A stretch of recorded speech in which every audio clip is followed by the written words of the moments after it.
Good day, my people. I am that man they call Christopher Fleming, and I was born John Christopher Fleming in 1852 to my namesake father, John Fleming, and his wife, Sarah. I married Victoria Penn. Well, the pen name, yes, he married to a lady named Miss Victoria Penn. A lovely lady from our sister village of East End, and had 4 lovely children. David, Darcus, Diana, and Dina E. Fleming. We used to call her Miss Dina Chris. Why I eat a lot of her food, a lot of her tat. Many of you would remember Miss Dina Chris as she was called, but her real name was Miss Dina Fleming, married to Thomas, mother of Miss Esme Thomas Potter. See Miss Potter, she's waving right over there to you.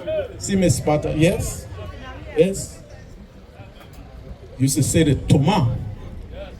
Mother of Miss Esme Thomas Potter, the late Albert Thomas, and Eldred A.K. Dozen Thomas. They call him Tall Boy. Ralph, to name a few. Miss Dina was a well-known baker of the Langlo community, and many of us who used to come from country, by the number of them, tape, you know the one the tat used to fold over, put in the quail bait, that's it, the quail bait. Man, I got the thing. I, Christopher Fleming, was a hard worker. I tried my hand at a boat captain and owned several sloops in joint partnership with others. These sloops were used for commercial exploits between Tortola and the islands of St. Thomas and Puerto Rico, where I traded the produce of the people of Langlo in exchange for much needed food items, not grown here, and hardware items. So that sloop, as we now understanding, that was used for the livelihood of our people in trading things that they never used to have. So that sloop was very good, and I was a captain. The Langlo Methodist Church has always been a cornerstone of this community, and I was a Methodist class leader too. So you sailor by day, Sunday, class leader, and in the evening somebody said in the night time too, class leader. As a nonsense fellow, I was also a police constable. How much of you all know I was police constable? Had to arrest a few in my days, but my greatest peeve was the fact that I could not and would not tolerate social injustice against my people. And that earned me the nickname of the unofficial mayor of Langlo. So you had that name, Mayor of Langlo, for a very long time. But we need to get back our mayor. Well, later in life, I had a run-in with the chief executive of these Virgin Islands. His name was, who knows his name? Yeah, I don't know. His name was Edward Cameron.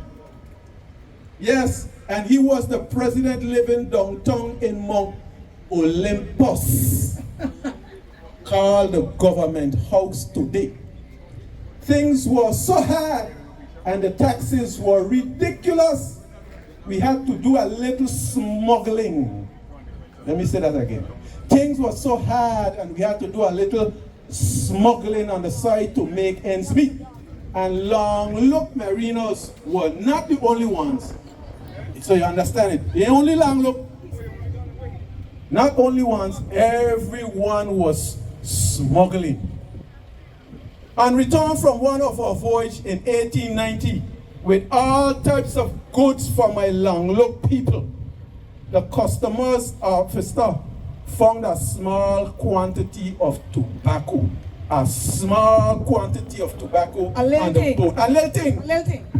On the village bell. That's the name of my sloop, the village bell. It was so small, the crew forgot they had it. But they found it. Normally, a fine would be paid and the boat released. But this time, Mr. President Edward Cameron decided he was going to make an example out of our crew. Now, who tell he do that. They seized the boat rather than allowing us to pay the fine. Well, again, who tell he do that? I told my Langlook boys when they brought the news back to the village, no, we're not taking that standing up. No, we ain't taking it sitting down. Let us go to town and let Cameron know that you don't mess with Langlook people. No, you don't mess with Langlook people. I led a riot in the village and marched with a few crew down to Rotom over the hills of Bellevue to recover the village bell sloop. President Cameron was a real coward. He wouldn't deal with this like a man, face to face. Instead, he ran off to St. Thomas when he heard we were coming and asked for help because we were threatening in his own personal home. I didn't even get to speak to the man.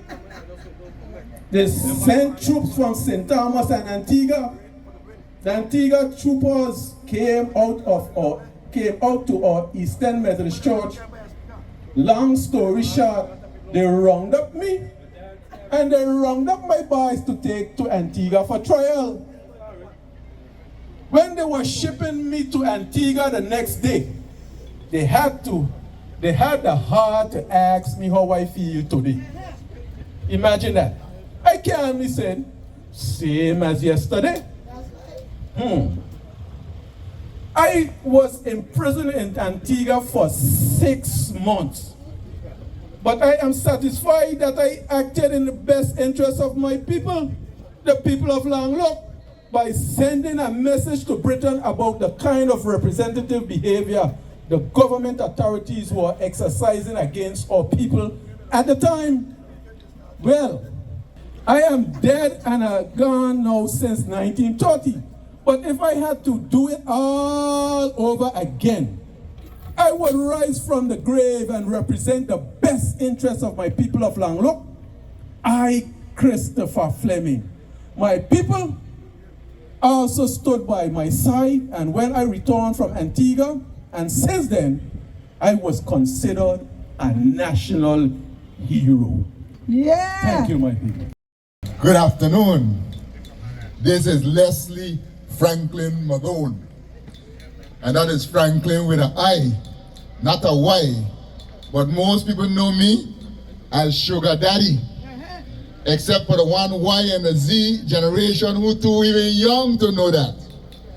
I was born in 1917 right there in Fat Hogs Bay. To a large family of about 7 boys and 5 girls. 12 children in all for William and Clarita Malone.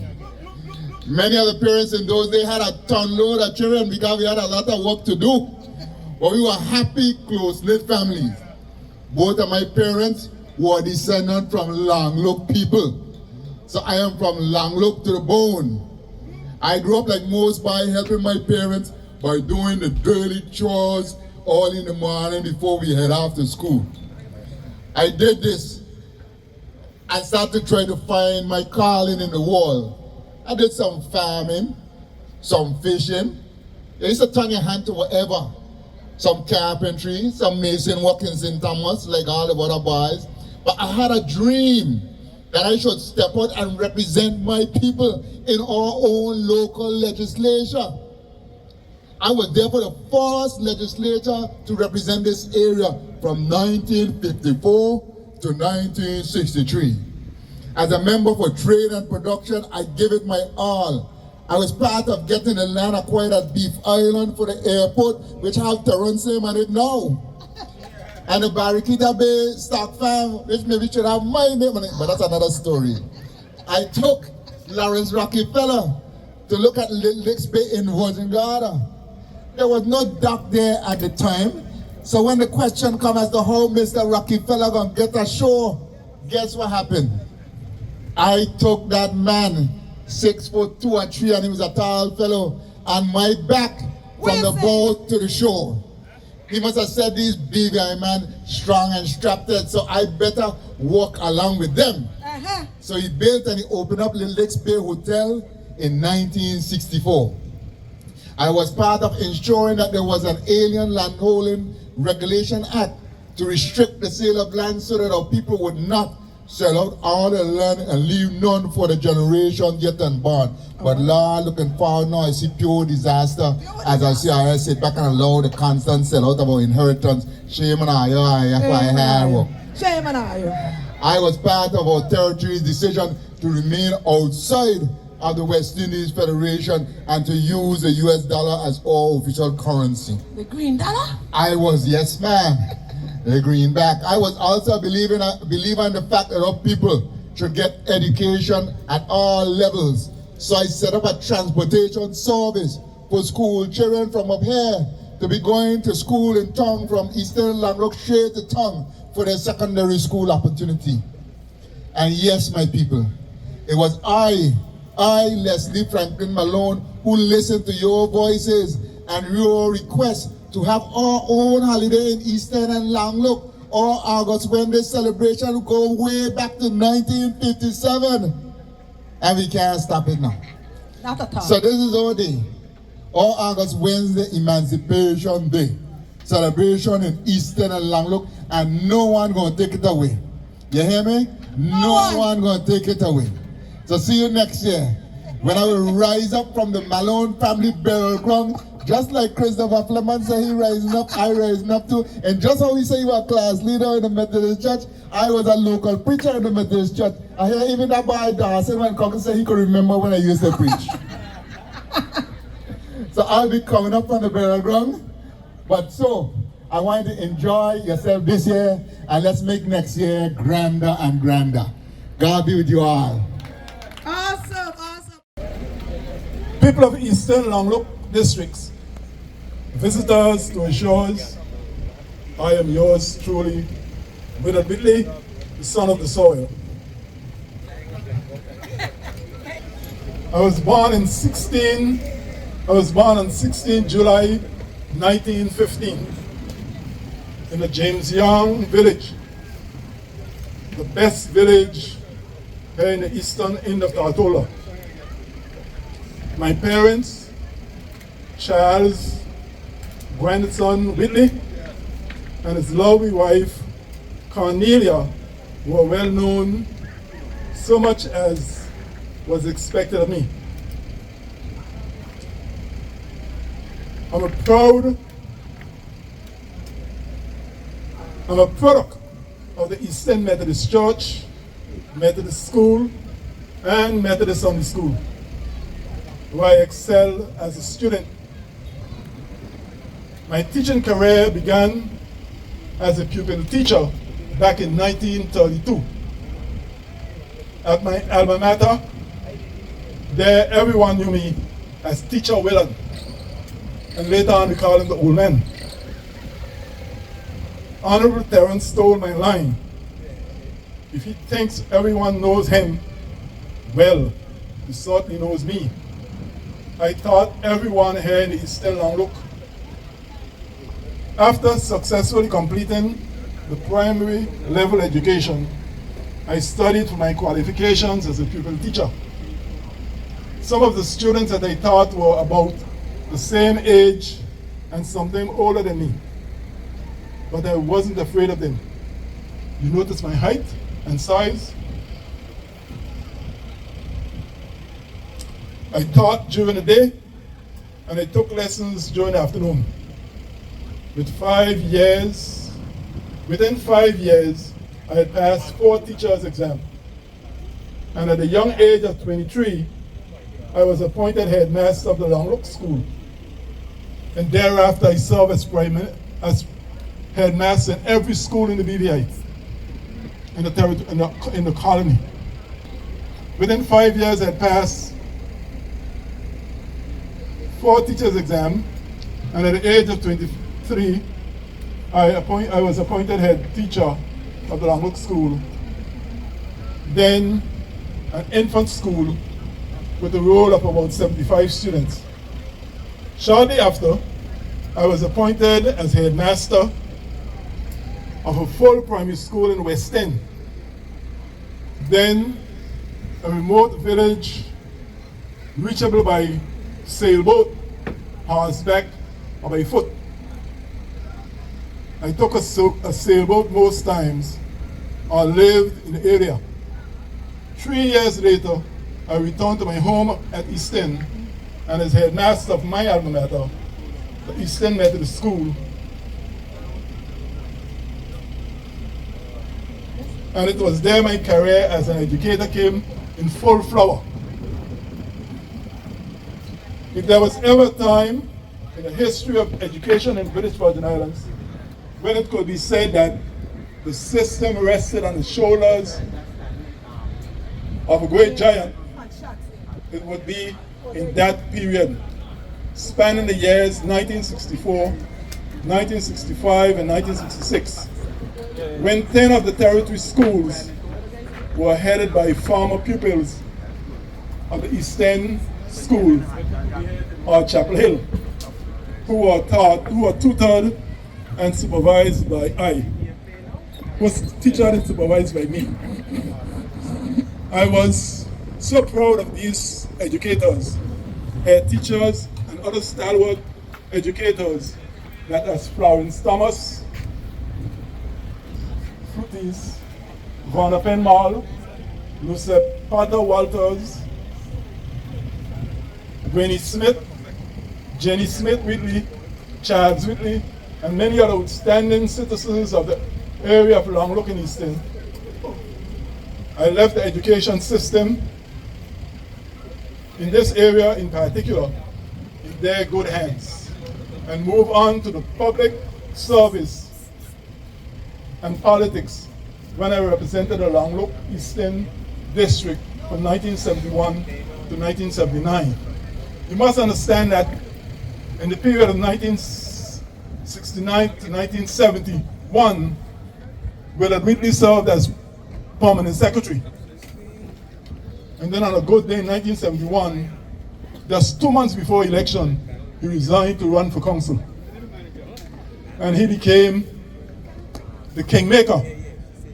So in 1971, he became the chief minister.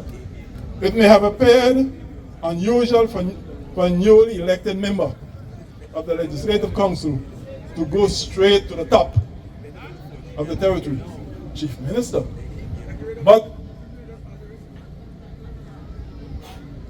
not in my case. I had training and leadership experience. Under my leadership, fiscal responsibility in government reached a new height. Now when you hear me say fiscal responsibility in government reached a new height, you must know that in 1971, 72, 73, the roads were very bad. We used to pave the road with sand.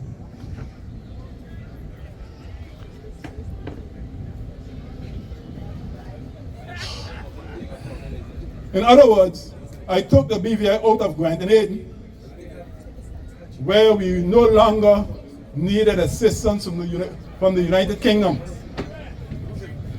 It wasn't much anyway. Thank God for the wisdom He imparted on me to see the vision and move in the right direction for the betterment of the future. I became the first Minister of Finance, and when I left the chief ministership after 2 terms, the territory was financially independent with a surplus of almost $2 million. The territory was economically and socially stable and poised for healthy growth. You see, I served with distinction and was awarded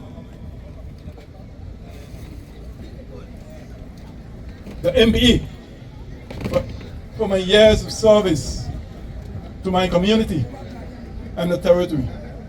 In recognition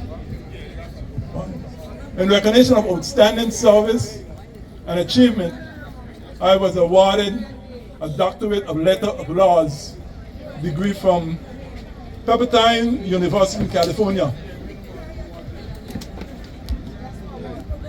That is my story. Now, I pass on the mantle of accomplishment, and the country is in good hands as I pass the baton on to my nephew, Honorable Nathaniel Whitney. My grandson, sorry, Honorable Nathaniel Whitney. So you know the country is in good hands from one Whitley to another. Pass the baton. Let's hear it for the baton being passed. Yes. So say something, Mr. Baton holder. Represent. I think I gotta pull up my pants. Okay then, all right. Be the Whitley that you know that your grandfather was. Yes, very proud. Yes. Very proud. Thank you for that. Good day, my people. I am Terrence Berkeley Letsom, but everyone calls me TB. I was born in Longlook to Francis Letsom and Frances Thomas Letsom. Thomas in those days was pronounced Thomas. I am the ninth of my parents' 11 children. I received my early education at Longlook Infant School and at the East End Methodist School. In 1956, I became a Methodist local preacher. I was fortunate and was blessed with 4 children from my marriage to Claudia Fred. As a young man, I worked as a fisherman, a farmer, photographer, and contractor.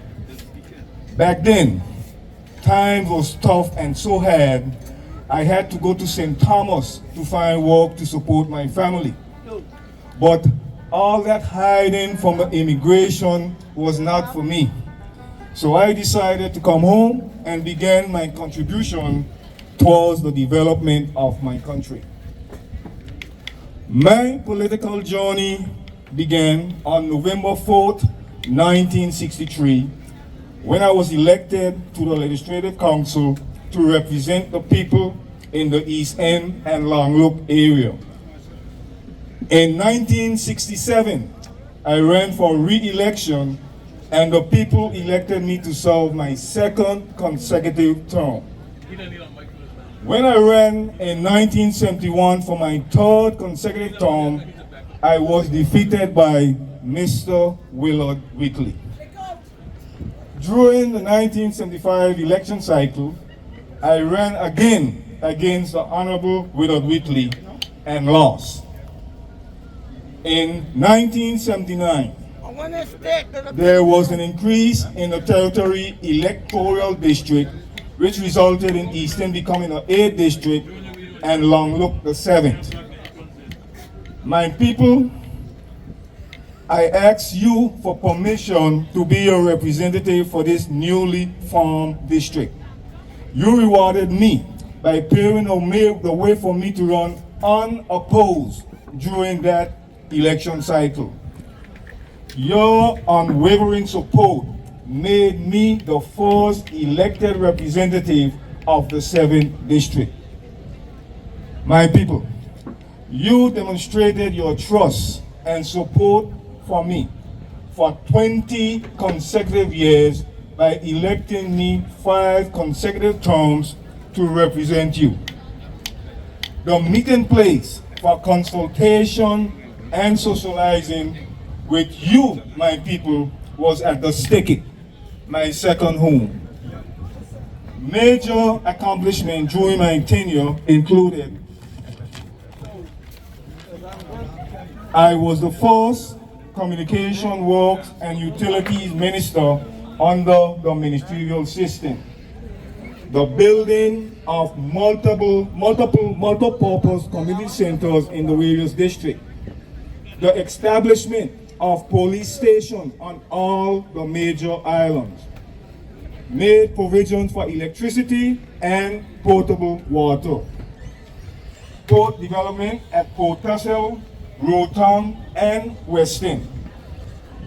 establishment of the Long Look Lands Commission that ensured that people who qualify for property at Nottingham Estate got titles to their land, and the completion of the Central Administration Complex.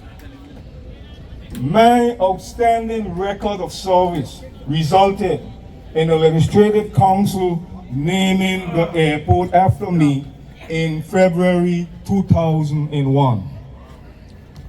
My people, I am very appreciative of the support I received from you and the country as a whole during my time as a politician. I will always be grateful to you, my people, for allowing me to serve you as your humble servant. I thank you.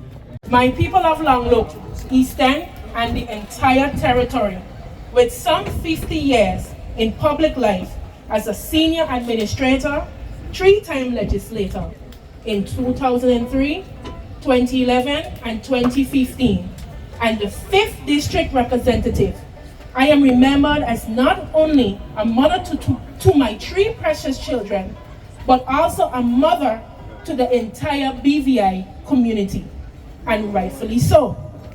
I was born Dolores Lexham to Captain Ivan Fox Lexham and his wife Hilda Potter Lexham, great parents to me and my siblings, and great stalwarts of this community.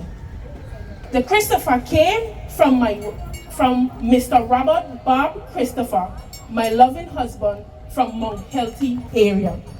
Today in particular, as a proud product of the Long Look community, I am here to greet and embrace my Long Look and East End constituents and all of our visitors on this important celebration, our August Wednesday Emancipation Celebration. It has been officially some 66 years of us celebrating August Wednesday festivities after my cousin, Honorable Leslie Malone, helped to declare it an official holiday in these Virgin Islands. I love these Virgin Islands. I protected them fiercely and what they represent. Our ancestors fought a good fight for our people. Look at what Christopher Fleming did for his Long Look people. Though he was not a legislator, and all of the legislators who have graced the halls of the Legislative Council, I commend your individual service and sacrifice. Here I give credit also to my fellow female legislator from the East, Honorable Dancia Pinn. We both are the only 2 females thus far, but I expect many more females to follow in our footsteps from the East End and Long Look districts.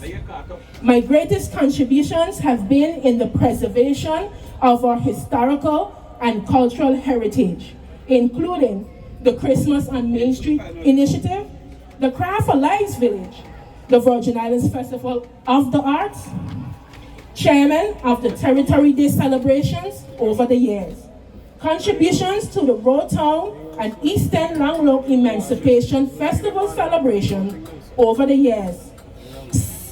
I tell you a little secret. It's been so long ago, some may not remember that I was Miss East End Long Look Festival Queen in 1962. Well, I had to pass on the mantle in 2018, but I will continue to look on from the great beyond. Press on, my people. There is still much heritage preservation to be done. Happy Emancipation Wednesday. The late Honorable Dolores Christopher was a caring and effective representative of the people in one of her last contributions in the House of Assembly in 2018. Her mantra was, putting our people first. I will give a summary presentation of her hallmark speech, and I quote, "Thank you, Madam Speaker, for this opportunity to make my contribution to the debate in this honorable house. First, I would like to begin by giving my thanks and praise to God. We, the people representatives, are all here for a purpose.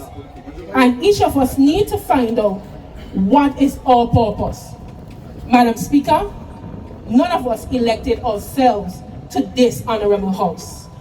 We were sent here by the people of the Virgin Islands, all 9 of the districts. So why are we here? We all would like to think that we are here to serve in the best interest of our people. Today is not a day when we should stand up and say things that will get us the most votes. We are called to vote on issues that will affect the lives of all of us. It is going to affect lives for generations to come. This establishment of procedures and processes for our future development. It is not whether you are a NDP or a VIP or any P, but it is national issue that concerns all of us. All of us Virgin Islanders and all other persons who have come to live here. So this is about putting all people first. But somewhere along the way, the tune has changed. This is about what is happening to us today in our country. It is the conditions that are set for us, for aid and for future development, jobs and other benefits for our people. Secondly, we have to know our history, because we will be like a tree without roots.